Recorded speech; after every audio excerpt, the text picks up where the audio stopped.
Start 35 Saturday, Mountain Time, 10:35 a.m.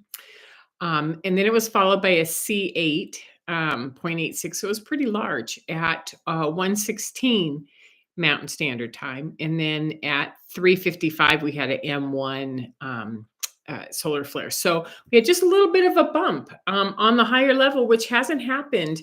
Uh, for a week and a half. So, we were kind of in that lull. We were enjoying it. Although I would have to say that even though there weren't solar flares happening, there was an enormous amount of swirly energy that I was trying to attribute to the moon. I was trying to attribute it to astrology, to moods, to anything.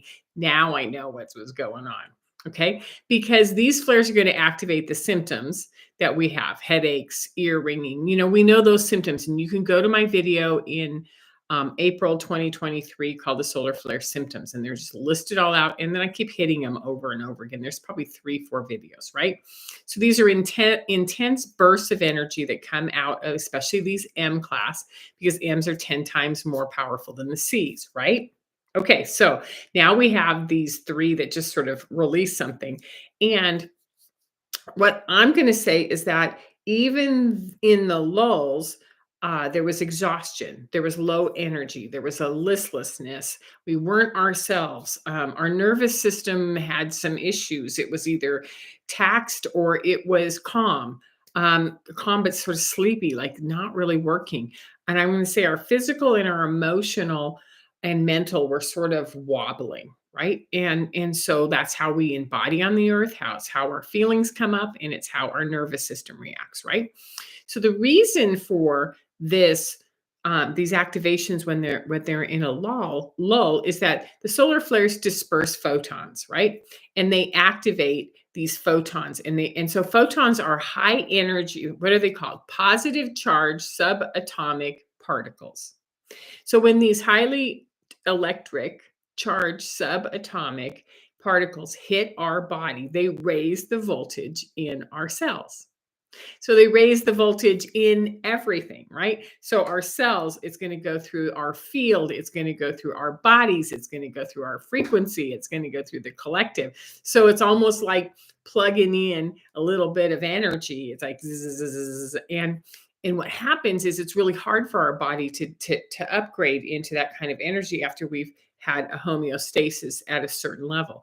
Even though we've been going through flare after flare after flare, what's happening is now I'm going to call it the integration. I'm going to call it purging.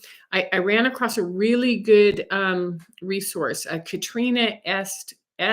Benson, and she's on Instagram.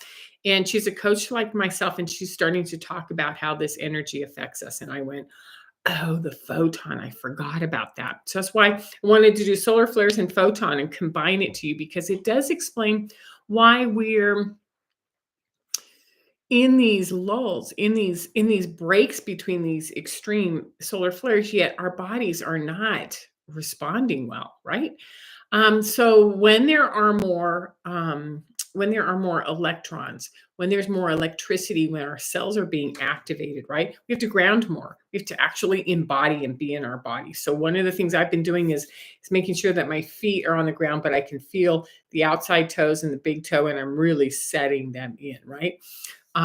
We need to drink water with salt. I put a big grain of Celtic salt into my water when I'm drinking it, and of course, all of the electrolytes and trace minerals that help. And then salt baths. And we've talked about salt baths. Real salt out of the United States.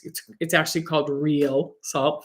Himalayan salt or Celtic salt. Stay away from Epsom salts, because what you want to do is you want to neutralize that electricity, right?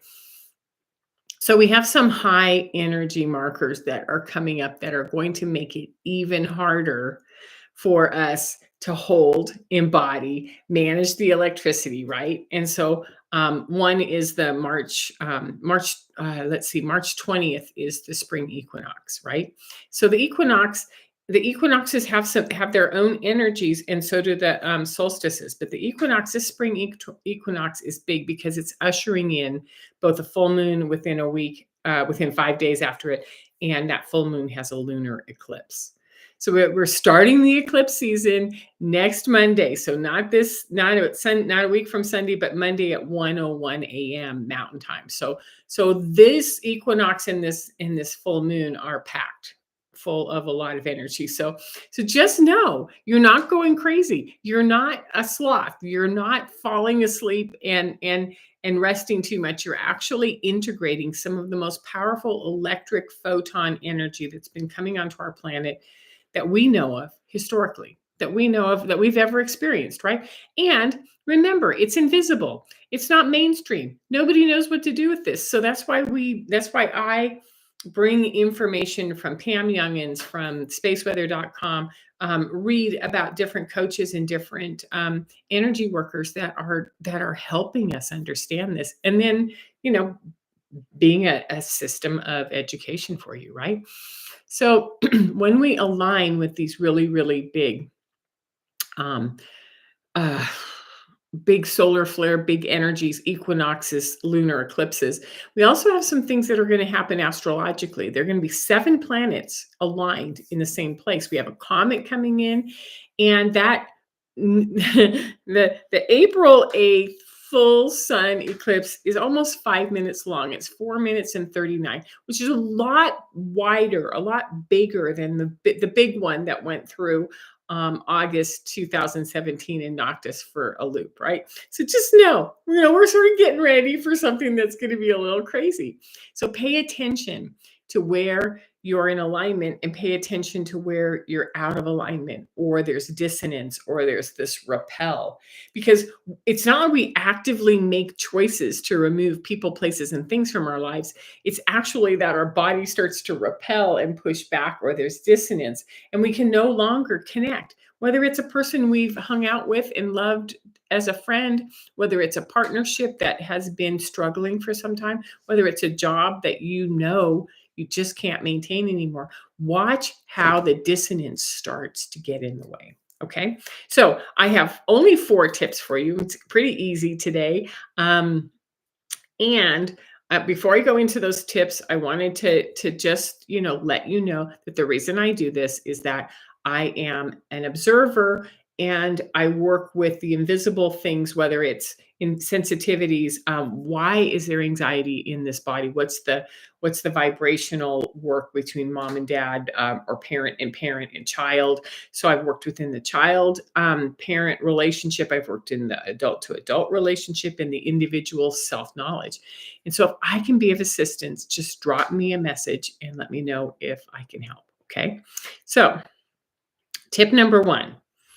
The symptoms have been defined, and we've been defining them since the beginning of 2023, and go back to my video in April. And what I'm noticing is that they're also expanding.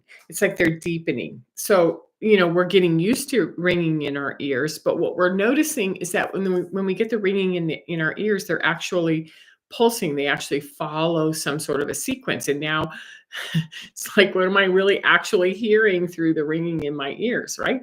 So notice how your nervous system is responding to the electric currents, right? So the tip is that these electric currents are affecting every single thing in our body, and the symptoms are going to be related to either the big flashes of the solar flare or the continuous pacing of the photons, right? So what we do is we do our very best to work with and to nurture ourselves. So when these symptoms come up, we go into nurturing, we go into salt, we go into magnesium. There's an exercise that I use all the time now, each morning and night, which is the vagus nerve. So what you can do, and I'll just do it really quick, is that you put your face straight forward, put your hands, interlock your hands, and brace them right at the base of your neck, and then look all the way to the right without moving your face, and just let your eyeballs stretch, and then look all the way to the left and let your eyeballs stretch, and do that maybe 1 or 2 times. And then just notice how it releases your neck. It releases the tension. It releases everything in your body. So identify the symptoms, and then start to Just identify the symptoms, okay? Because number 2 is that once you identify, "Oh, wow, I dehydrated, I have ringing in my ears, I'm exhausted, I need more sleep," then we have a set of tools. We have a set of tools that we've been building for the last year, year and a half. So what those tools are is like, go to the resources. If I notice, I connect that there's something going on, my body's telling me it's humming or I'm having a reaction, then you go and you validate, you confirm with the spaceweather.com, with Pam Youngins, with come back and double check on a video with me, whoever you're using as your resources, right? Because what you're looking for is people who have really reliable data, who are going to give you information. So now you have the tool, which is activated, something's going on. I have tools. I know where to go. Then we have skills that we use with those tools, right? So, what do I need to do? Do I need to hydrate? Do I need self care? Do I need rest? Do I need time outside to integrate? Because what we're doing is the skills are always about adjusting and pivoting because we have these skills. We just have to remember to use them. So, the example that I would use is that this photon flux, I felt like I still just kept having this reoccurring exhaustion from the cold that I had a week and a half ago, 2 weeks ago. And what I'm noticing is that could be the case. Yes, let's still do some nurturing. And the dreams and the integration is just intense. So now I know what's going on, so I can apply some skills towards that. Right. Number 3, calm down your energetic reactions. So, something hits us, boom, we react, right? It could be anger, it could be worry, it could be fear, it could be control.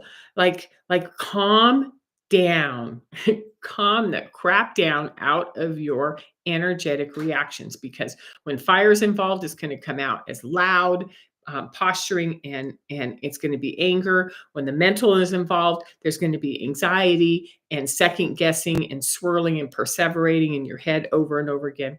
When the physical is involved, you're going to have aches and pains, and you're going to think, "Oh my God, am I dying? Do I have cancer? What's going on?" Right? Or when the emotional is involved, we're going to have some memories come through in our dreams and traumas and stories we hadn't thought about and feelings we hadn't thought about.